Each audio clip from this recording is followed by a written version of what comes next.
Hey guys, this is Lala Legacy and welcome back to another episode of 1000 Lies. So, before we jump in, if you haven't already, hit the subscribe button, because that would mean the whole world to me, and after this video, if you liked it, hit that like button too. Alright, let's jump in. I gently turned the doorknob, slowly opening the door, as not to make any noise, opening up a small gap just big enough for me to get through. Everything happens in a second. I get inside at the same time that the teacher coughs, when with one finger, I manage to close the door, leaving it behind as I roll on the floor towards the last row of desks. I part the chair from the desk in a single, agile motion. Then I hoist myself atop of the chair like a snake slithering up a tree. I take my seat, hanging my head low in an attempt to hide from the teacher and the students in front of me. And I ensure in a quick glance that the door is closed, just as I expect to not raise any suspicion. Plan successful. My hands shake with excitement, unable to believe that I successfully pulled off such a feat. I'm better than damned Lupin, or Batman, or Waldo combined together. I'm a real god right now. My plan was perfect. No mistakes in anything. In its plan, an actual execution, or even the consequent. I'm sitting on my high horse when I look to my left and realize this one single mistake that I've made. The girl sitting next to me. Surprise? I'm amazed, incredibly amazed by how expressive some people can be without even speaking verbally. Why are you here? She doesn't even open her mouth. No sound is heard, but I can tell what she's saying, as if she's shouting it directly out of her mouth. Explain yourself or die! Seriously, I'm freaking out. This must be the closest thing to telepathy in the whole world. I can't even mind the purple hue my arm is taking from her strong grip.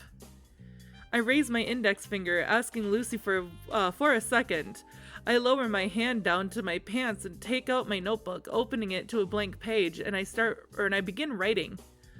I thought I was boring and predictable.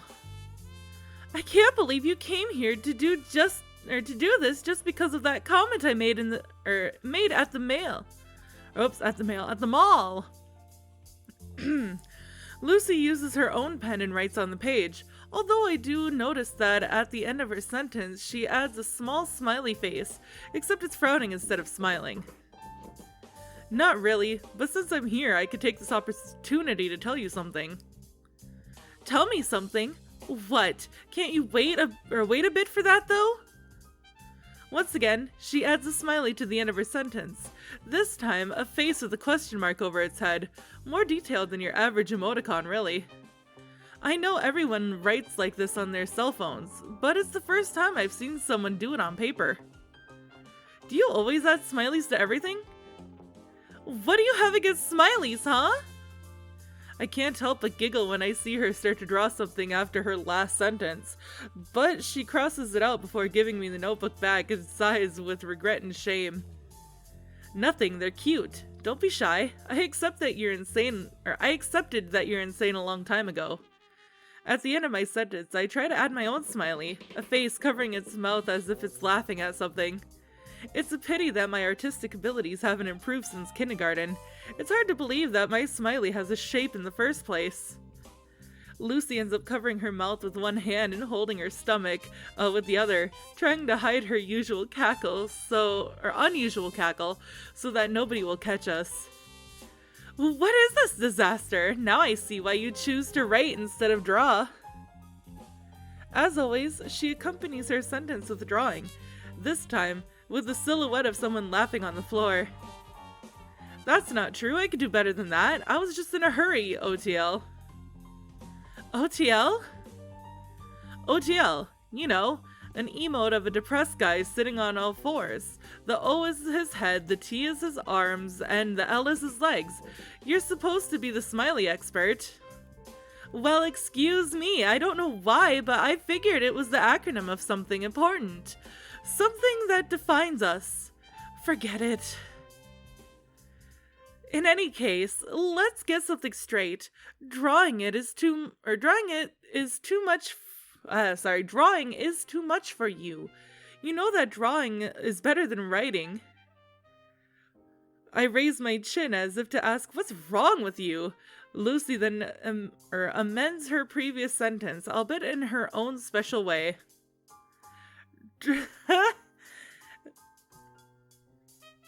I'm finished, I think, as we start fighting over the notebook's monopoly. From then on, we start a mute war between us, where we fill several pages with drawings. Circulum... Wait, I don't know that word. Of insults and critiques of all different kinds. Oh my god. Now my brain is, like, not working after seeing that one word. The acidic content of the spilled ink doesn't rust our enthusiasm, and our familiarity breeds our contempt to the point that we enjoy our competition to see who has more imagination in talking shit about the other. I'm barely coming out of this exchange unscathed, since the quality of my drawings is just laughably awful, so much so that Lucy can hardly contain her laughter. It's one of those times where the less you want to laugh, the harder it is not to. During one of these fits, the teacher suddenly goes silent and immediately gazes in our direction. We hold our breath with faces that anyone would declare guilty from seeing them, and then... The teacher clears his throat and continues from where he left off, letting us breathe in peace once again. Look at what you almost did! I'm sure the entire classroom has already realized that you're here. What are they gonna think? Tell them that I'm the ghost of Christmas past, but I'm running a bit late. Why do you even care what they think? No, the only thing late here is your brain, to everything. I'd like to see how you'd react in a reverse situation. We're going to graduate soon anyways. Why do you seriously care at this point, lady? Lucy takes some time to think after reading my last sentence, this time replying without a smiley at the end. I'm always pretty worried about what others think of me, right? You must think I'm obsessed. Lucy's face seems to relax, but her lips tense, cloaking a mood one could only describe as downcast. It makes me stop and question my reply. Since it seems inappropriate to continue joking and playing games, I decide to give her a clear and elaborate response. Who doesn't? If someone denies it, they're lying. You once told me that what others think is important because society is the reflection that lets us see our true selves. I agree with that, but it doesn't change the fact that sometimes we can be more careless when we know that we can't hurt anyone else, don't you think? A brief smile crosses her face while she's reading. She takes her time in writing an answer, probably pretending not to leave out any important details. It's just that I've always clung to the excuse of having to fulfill everyone else's expectations because that way I could forget about what I actually want. My fondness for drawing isn't so much love for art, but a way to make my dreams take shape. It's for the millions of ideas and dreams that cross my mind, believing that somehow I could eventually live out all of them. Now, while everyone else is deciding on and forming their personas, I'm afraid of embarking on that journey. I'm scared of discovering that I can never become the person I dream of being. Especially because who I've dreamt of becoming is an incomplete idea, an assignment that has yet to be fulfilled. And ideas like drawings are always perfect in our minds, but they turn out differently on paper. Lucy looks away while I read her note. I have to tap her on the shoulder to give her back the notebook with my reply. I think you should keep doing what you believe in without questioning your future, Lucy. Because I doubt you could smile in your dreams as happily as you have while you were drawing. She blushes. She tries to write down her reply as quickly as possible. I could see the words, "It wasn't because," on the paper, but she regrets it and crosses it. The bell rings and the students around us start organizing their books while the teacher raises his voice to give us his final instructions before leaving. In the time it takes me to turn around to look in the bell's direction and then return to my original position, Lucy stands up and pulls on my shirt, dragging me out of the classroom and into the hallway. Lucy then drags me to an even further hallway, and once there, she puts her hands on her waist and looks at me. Well? Well, what? You almost suffocated me. Why did you come here? You told me that you have something to tell me. Well... I scratched my cheek, trying to look surprised, and also trying to buy some time. Nothing. It's just that I finished another chapter of my story, but I left it in my bag, so I'll have to give it to you at the library. Did you really come here for that? No, but since I was close by, well, sneaking into your classroom was just something that happened. Lucy shakes her head, resigning herself to my explanation despite being quite unconvinced by it. It's not the first time you've done something like this anyway. I expect anything and everything now. Well, with that being said, it's best to leave before the bell rings again. I have to take this opportunity and hope that I can sneak out this time. Wait a sec. I've already turned around when Lucy stops me. She looks nervous and speaks like she's embarrassed about something. I'm not going to the library this afternoon. What do you say we meet after school and you give it to me then? As you wish. I have it in my bag so I can do it then, but... It's better this way. We'll meet up later, okay? Lucy sees me off in a hurry, leaving me disconcerted. But still, I choose not to give it too much thought and leave without asking any questions. The entrance of the school is full of students walking around. It's recess, so absolutely no one is standing still. Trips between the playground and the cafeteria fill the hallways with students, and my ears are with haphazard noises. I'm a few steps in front of the exit before I hear my name. I can't tell where it came from even when I turn around. It takes me some time, but I finally locate the familiar face among the crowd, gazing towards me and greeting me with a slow but firm nod. Hi, Ciar. I didn't expect to find Denise here, causing me to act awkwardly. Oh, hello, Denise. What are you doing here? What am I doing here? I'm enrolled here, remember? The odd one out is you for being here right now. I don't think there's a committee meeting yet. It's not like Ziva would let us, either. She's carrying all of the burdens by herself. Nothing could come of it. Denise tries to make a joke about it, but it doesn't really seem to work, and an awkward silence ensues between the two of us. Yeah, you're right. It's a complicated situation. I could tell you about it, but it'd take a while. Everyone is already gossiping about you in my class. Nobody knew who you were, or where you came from. Pretty sure Lucy is being massacred with questions. About me? Wait, how? How do I know? Because my seat is 2 spots in front of Lucy's near one of the walls. Everyone realized what was going on, but the teacher probably didn't since he must be senile at his age. Nobody knew when exactly you came in, but little by little rumors started spreading around, and eventually the entire classroom was whispering about it. Luckily, nobody reported you. You would have noticed it yourself if you hadn't been so busy having fun with Lucy. Denise speaks calmly and with a broad smile, making it exceedingly difficult to discern what the real meaning behind his words is.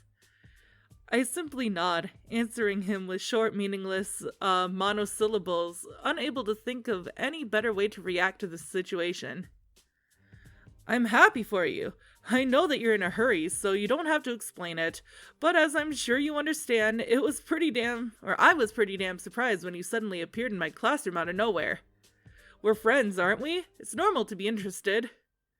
Yeah, sure, we are. I'm sorry, Denise. I'm afraid that isn't what you think. Or that it isn't what you think. If you say so.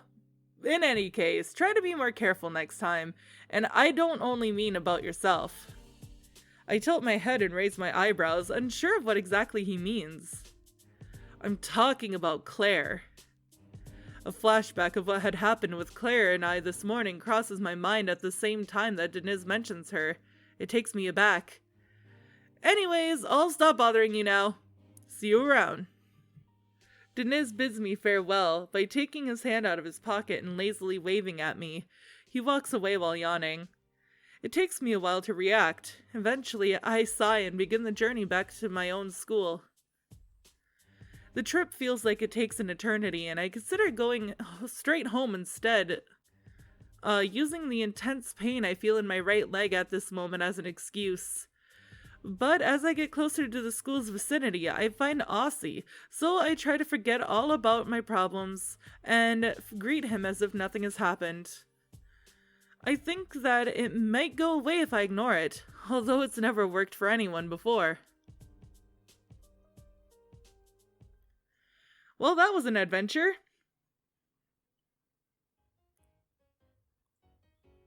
My arms are hanging down perpendicularly, and my head leans up against the back of my chair.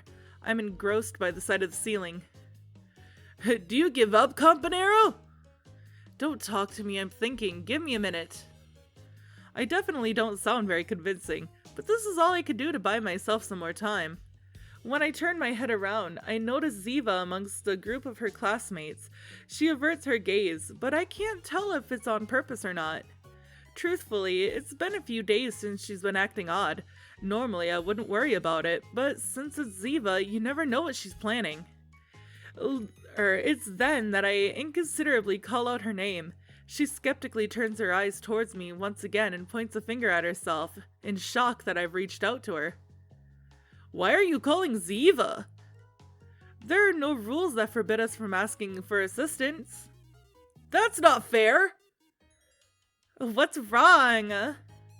When did we cease to be your favorite guys? I want to ask her that, but instead I decide to preserve it as a thought. I'm running out of ideas. Give me a hand. I show her the sheet of paper sitting on my desk. She takes a look at it while I switch seats to a nearby empty chair to invite her to sit with us. She thanks me without stopping reading, and once she sits down, her eyes dully rise above the sheet. Your ideal girl debate number CLXVI, Aussie Go to Hell edition. Don't tell me that you guys are still doing this. Sadly, yes. I've started to write down all of the past proposals to keep an archive so that I don't repeat the same one twice. I thought it'd be faster this way. But we're still here, and I still haven't found a single thing that Aussie would find unacceptable. I'm starting to consider calling the police so he can go to jail for being a huge pervert. I'd rather not ask, but why did you guys start this in the first place? Why are you so obsessed with keeping it going? Aussie and I look at each other with empty eyes. Neither of us can even remember how this madness started. I don't see the problem with two men having a fascinating and deeply philosophical discussion about the human psyche.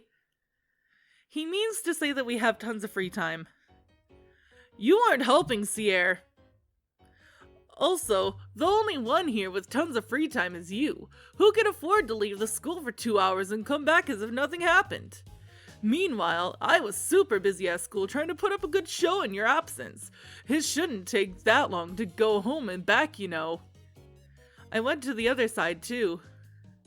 My two friends stared at me, baffled. I ignored them and continued minding my own business. The only things I'm missing now are inanimate objects. So, a rock? No. Well, in this case, it should be a statue. Would you make out with a statue, Aussie? You went to the other side earlier, Indian? Yeah, and I think it's weird that either of you asked about it, considering how busy both of you were. Or are, I should say. You would have found out sooner or later from Denise or Lucy anyways. How can I maintain a relationship with a statue? They might have been pornography in the olden times, but the idea of relationships is to talk with others, or at least with living beings. Unless it's something like that story Denise told us. In reality, though, the only one who falls in love with an inanimate object is you, Campanero. Aussie, forget about that nonsense for a second. So, you met up with Denise and Lucy, Indian? Not exactly, but yes, you could say that. I can see Ziva's throat contract as she swallows. Contrary to her usual behavior, she doesn't ask any more questions. Still, I could tell by looking at her that she wants to know the rest of the story. I snuck in during one of their classes and spoke with both of them. Nothing special, so don't overthink it. By the way, Denise said something about you carrying all of the committee workload by yourself. You spoke with Denise? You? Don't say it like that. Let me remind you that we're also committee members, so you can always ask us for help. Finals are coming up and it'd be wrong to leave everything up to you. Yeah, I mean, no, don't worry. Everything's almost done, but I thank you, I guess. It's not often that you offer your help to someone else. Her cheek muscles tense as they try to recall a cheerful expression, and her fingers nervously twitch against the wood of the desk with an unharmonious rhythm. By now, she'd usually force me to tell her everything that I've done in as much detail as possible. However, all I'm sensing from her body language at the moment is impatience and fear. It feels as if she's trying to end our conversation as soon as possible, as if I'm forcing Ziva to pretend to be herself. Campanero! Aussie seems to notice my meditative state and stops my train of thought with an inquisitive glance. I can see the fire burning in his eyes, body language coming out of every pore of his skin and settling into the situation. Alright, Aussie, you win. I can't think of anything else. Sweet! I got to the point that I could only think of stuff in my immediate field of vision, like the garbage or a pencil case. I swing Aussie's pencil case around in my hands while I complain about my defeat. Why are you so silent, Aussie? Me? No, nothing. In short intervals, my friend's eyes shoot towards the object I grasp in my hands. The world suddenly freezes as I place my concerned attention on Aussie and his pencil case. Oh no, you didn't. Never, never, yeah. Well, maybe a little. It's just that, depending on how you unzip it... I leave the classroom before Aussie could finish his sentence, then return in less than 10 seconds with plastic gloves, a lab coat, and a breathing mask covering my face. Evacuate the classroom! Everyone is in danger of getting infected! What are you doing with that lighter and hairspray? Hey, that's my case! Everything that can stand the fire, you shall pass through the fire, and it shall be clean. Nevertheless, it shall also be purified with the water for impurity.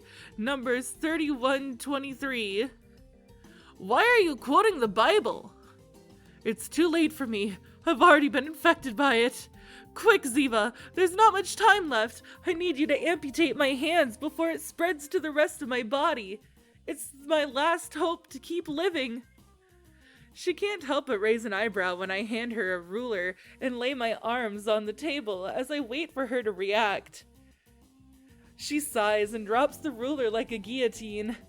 I contract my wrists the side of my lab coat in time to make it appear as if my hands have been cut off. My hands, they're gone! I won't be able to play video games anymore.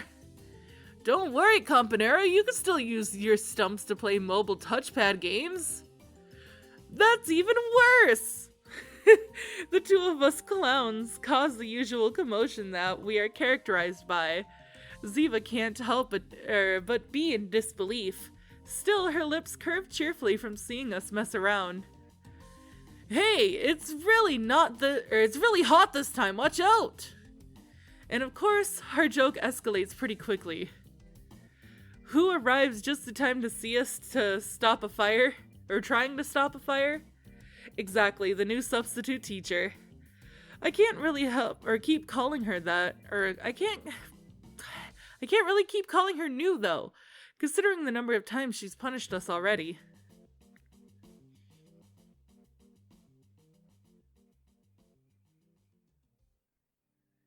Oh, my sweet baby is on his little cat tree and looking up into the sky out the window. He's being so cute. Classes have ended for the day. I'm on my way home. When I reach the gates, I look back towards the school. From here, I can see a large mass of students passing through its doors. Students chatting and walking side by side.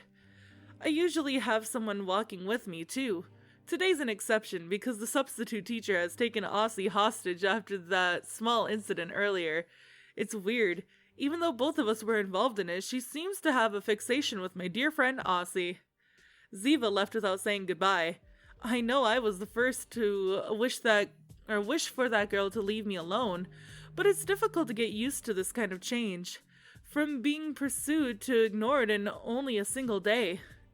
Standing here, watching the influx of people exiting through the big doors of that building, a reflection takes shape inside my mind. My world is so small. At this school, everyone knows me as one of the class clowns, but that's also exactly what makes me a nobody. I don't stand out enough for people to take me seriously or consider me their friend. And at the same time, I'm not insignificant enough to build up mystique or cause worry to those around me. At this very moment, I'm a single tree amongst a forest. The only difference is that once this school year is finished, I'll remain in those people's memories as a blip. I'm only in the hearts of a few people from this school, no more than 10 if you take into account the entire town. It's not a unique situation either. This is probably acceptable to most people, or applicable to most people. But sometimes even the smallest of things can make you reflect on yourself and realize how easily we can lose that or what little we have left.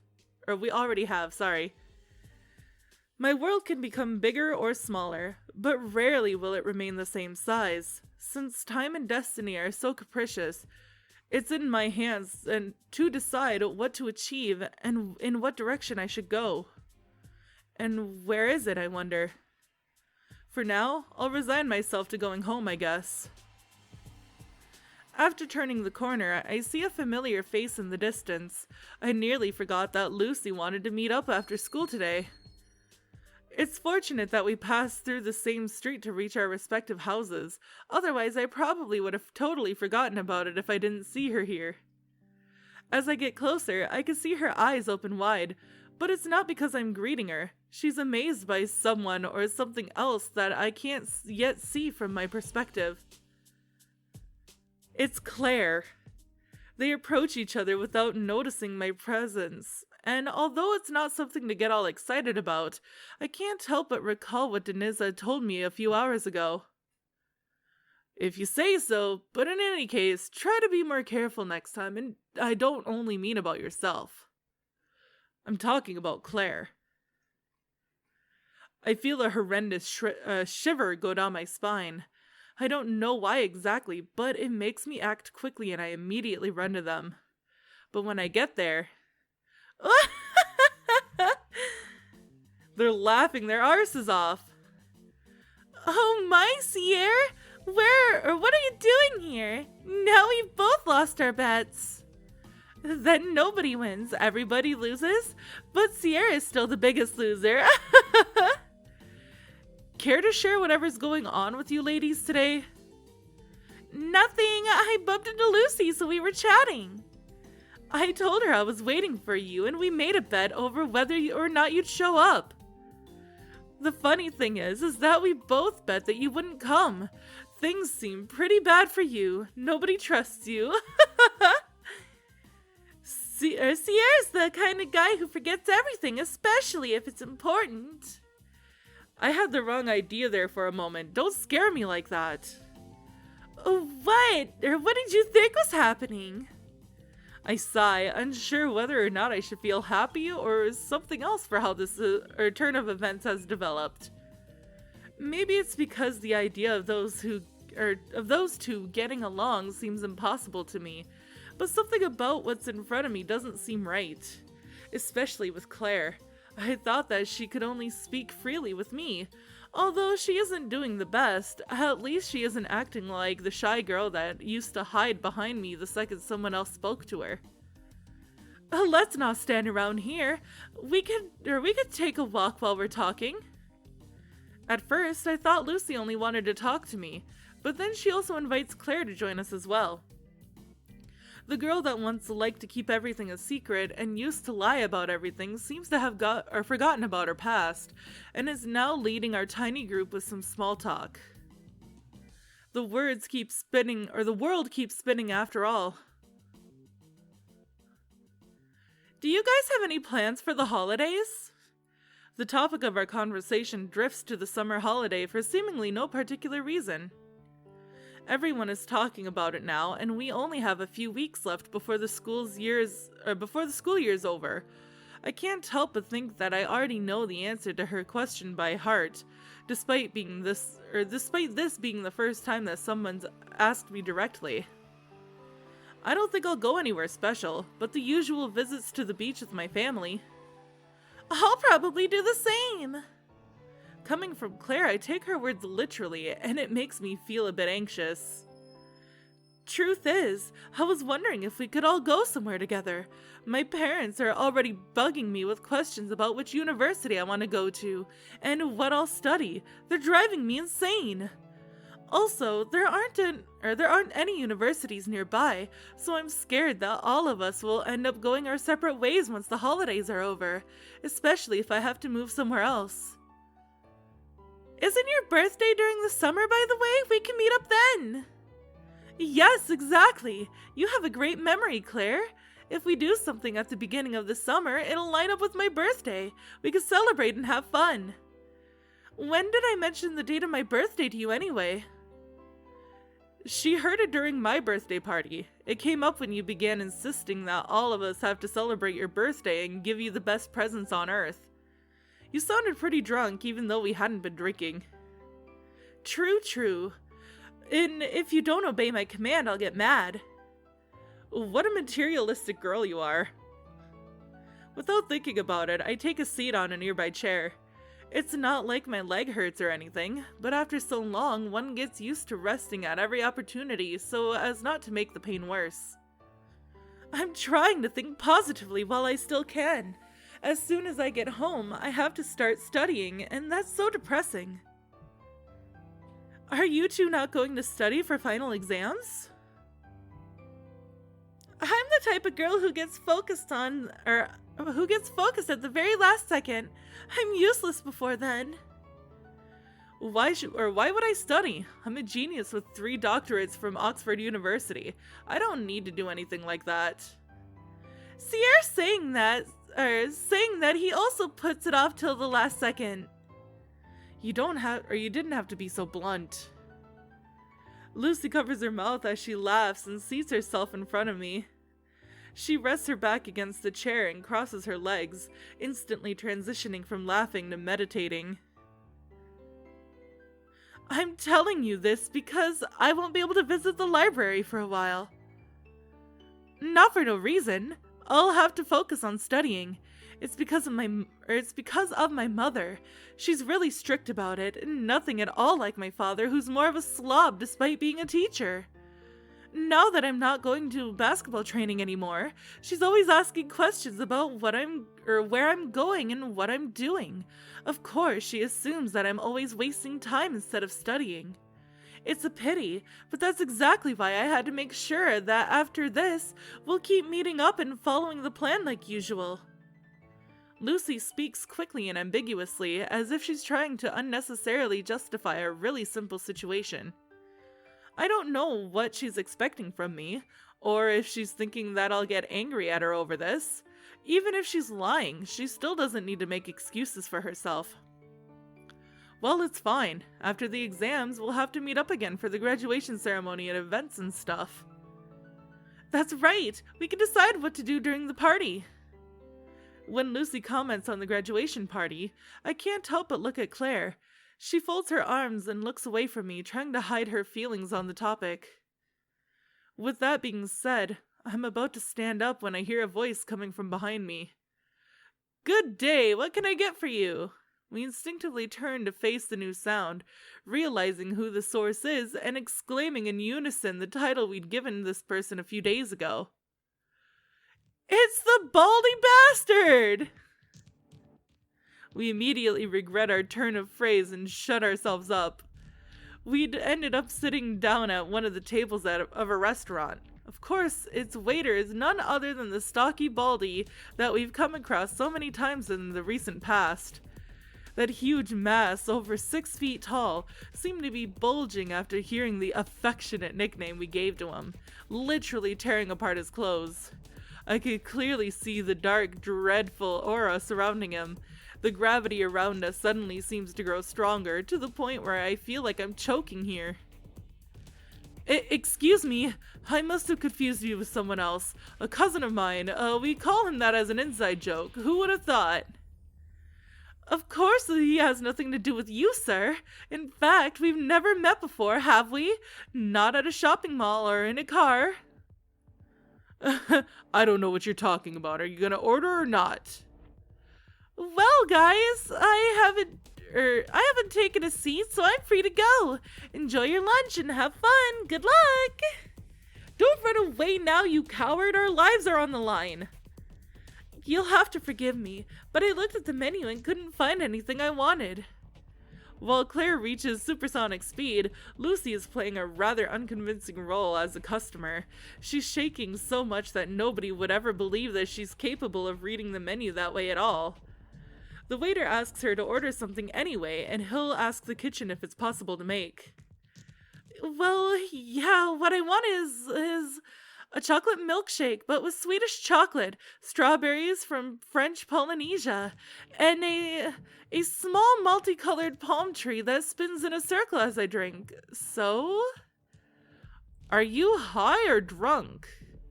Her eyes open widely, and she speaks to me using only her gaze like she'd done only a few hours prior to or in her classroom. Idiot! I asked for something that doesn't exist on purpose. This way we have an excuse to leave. We can say that we accidentally went to the wrong place. I nod with genuine admiration for Lucy, not because of her plan, but her skills in being able to communicate using solely body language to this degree. Seriously, how does she do it? Alright, the number 32 milkshake. For you, sir. We're frozen for a minute after listening to our waiter. Then the two of us in unison look at number 32 on the menu. It exists! It's word for word the same. You nailed it, lady. Lucy resigns herself to her doomed fate and collapses on the table. The only one left standing, rather sitting, is me. I could feel the adrenaline thoroughly rushing through each and every inch of my body. I gather all the courage I have left inside of me and attempt to make myself look composed. I want water! The waiter lifts his pen from his notepad and raises an eyebrow in my direction. It makes me wonder if he wants to kill me or if he didn't hear what I'd ordered. I said, water! I repeated it a second time, but I'm so scared that I only managed to squeak out a sound far below the volume of any normal human voice. The waiter seems to have read my lips. He writes something down and leaves for a moment. It shouldn't be this difficult, but that guy is too frightening, especially when improvising isn't my thing. The only thing I'm wondering right now is if his pen's made of reinforced titanium. I can't think of any reason why it hasn't broken between his massive fingers yet. Could you have ordered anything sadder? Water! Don't get stuck on that! Sorry, my mind was still closed off. And it might be a sad request, but it's free. I don't have any money on me at all, you know. Enjoy paying the bill on your own. My plan was for you to order first so that I could order absolutely anything. I'm a genius. I wouldn't be so confident, whiz kid. Save your jealousy, please. Considering my superior intelligence, my IQ is over 250. It's Here you go. How are you so fast? The bald solar eclipse cuts me off mid-sentence as he places a couple of glasses on the table. Here's the number 32 milkshake for the lady. Look, the palm tree is really spinning. Or really is spinning. Who would have thought? And your bottle of water, sir. As soon as you know what you'd like to eat, let me know. You do want something to eat, don't you? At the moment, I'm not really hungry because I've had enough just from swallowing my tongue in shock, and also swallowing my pride after looking at the bottle of water. And when the waiter leaves to attend to other tables, Lucy starts laughing, causing her milkshake to shake. You should have told me that your IQ was of 250 is in the negative, Ciar. I should have said that I didn't want bottled water, but I was just so damn scared. Well, since we're here, we may as well have our last meeting of the holidays now. Lucy noisily slurps down her milkshake through a straw that stretches out her arm towards me, her palm open. I don't know what she's trying to do, so I high-five her. Idiot! I meant your fairy tale. Didn't you say there's a new chapter? Lucy opens and closes her outstretched palm, still accompanied by the sound of her slurping her delicious milkshake. Or that's how she makes it seem anyways. I reach for a folder I have in my bag and take out the sheets of paper sitting inside of it. Lucy immediately steals them from my hands before I can even react. Your writing style is the same as always. I can't understand how it takes you so long when half of it is pretty much already written. We've already gone through this. Yeah, everything's on purpose. I told you that I'd find out what that's all about, but it's okay as well if I try to get info out of you directly from time to time. How much is left now? You should already have an idea about how you'll finish it. The next chapter will be the last. Seriously? And what will the ending be? I haven't decided yet. I'm always open to change. You become so insufferable when you're trying to sound interesting. You're insufferable 24/7 and I don't complain about you. Because you don't have balls, they must have retracted. I bet we could order them at this restaurant though. How do you prefer them, boiled or fried? Oh, whoops, I guess that was her. Sorry. Definitely fried. I mean, don't you dare joke about that with the Baldi wandering around. He could hear you. I don't think so. I doubt he... Here are your fried eggs. Enjoy. That was fast! Look at what you've done. You better pay for this. Why? Notice how he brought you fried eggs? That means he heard what you'd said, else they wouldn't be fried. Each customer has to pay for their own meal, and the waiter put that dish in front of you. Oh yeah? What would you think if someone suddenly ordered the most expensive thing on the menu under your name? This special here, so many zeros. Waiter! Don't do it! Waiter, he didn't... Here's today's special for the lady. How does he do it? You schmuck! This is war. Bring another special for this gentleman. Don't you dare! Don't make me order that expensive wine for you. Then I'll order the caviar, oysters, truffle, lobster, and... Nobody can defeat me at wasteful spending, you'll see. 10 minutes later. He brought everything. Yeah, and with incredible speed. With empty eyes, I gaze at the over 1 foot mountain of food in front of us. Each dish is weirder than the last, to the point where there are even some inedible things, like a miniature train that actually moves. Even though everything seems to be delicious and has great aromas, our stomachs feel full once we realize we did all of this because of our usual petty brawls. You don't know what you're missing because this is great.